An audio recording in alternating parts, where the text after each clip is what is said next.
Hey guys, it's Michelle here and welcome to the mblog channel. Thank you guys so much for joining me today to talk about this important video about the 6 realities of being a low-income college student.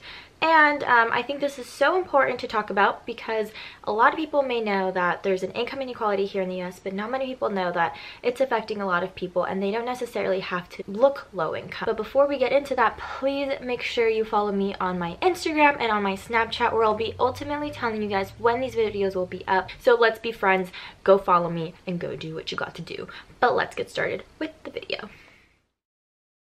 First reality of being a low-income college student is that I do sacrifice a lot of my freedom and I rely heavily on my parents. And I mean, I guess as a 20-year-old that doesn't sound too fun, but you really can't afford anything. I don't have that luxury of going out all the time. Maybe I don't have that luxury of buying this or this. So it's either I stay in the whole month this month so that next month I can do fun things and shopping here and there. But the positive thing, and I do want to put a positive side to this, is that although it's kind of a pause for me, I'm going to school and I'm putting my focus in there and I am getting support. And although it's minimal and I'm very restricted on the things I can do and there is kind of like some sort of pressure, I know that it's going to benefit me at the end, and it's just kind of like this pause.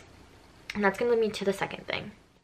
Okay, the second reality of being a low-income college student, and only talking money, not in terms of like social life or anything, is that my life is at a pause and a standstill. So it's a reality, but it's also a very nice reality because I know that although my life right now economically is at a standstill and I'm not seeing sometimes like those green numbers, that it's gonna work out at the end. And I know that for a fact because whatever you put your mind into and you give it your all, you're guaranteed success. So although my life is at a standstill right now, I know that in the future I'm just gonna benefit immensely from it. So yeah, that's reality number 2. My life economically is at a standstill at the end. But besides the point, like, shopping people is just not a reoccurring thing in my life as a college student, and it's not really a priority to me because of it. I feel like a lot of my new priorities is maintaining the things that I have now, making sure that I have what I need and I can be proactive in using everything. So I'm very proactive in my outfits. I'm very proactive at making sure that I don't overcrowd my space. I don't like having too much. I just want to have just enough. I do want to say that although I'm limited on shopping, it doesn't mean that I don't buy expensive things, because I do have like credit cards and I do pay monthly payments to those. So for instance, I just got a new laptop. I can afford to do that. So just because I am low income doesn't mean I can't buy luxurious things, and I do want to bring that out there. If you see someone who maybe looks like they're okay, doesn't mean that they're not low income. You can still buy nice things even though like you are like low income. I don't know if I'm... The fifth realization that I've made as a low-income college student is that scholarships sometimes aren't truly for low-income students. I've noticed that when they do say they're low-income, their application is long. First of all, low-income, if you're truly low-income, don't have time to do a long application. And second, you're not going to have time to get help. Like, who do you ask for help? Like, it's really difficult for you to ask for help because you don't know where to go.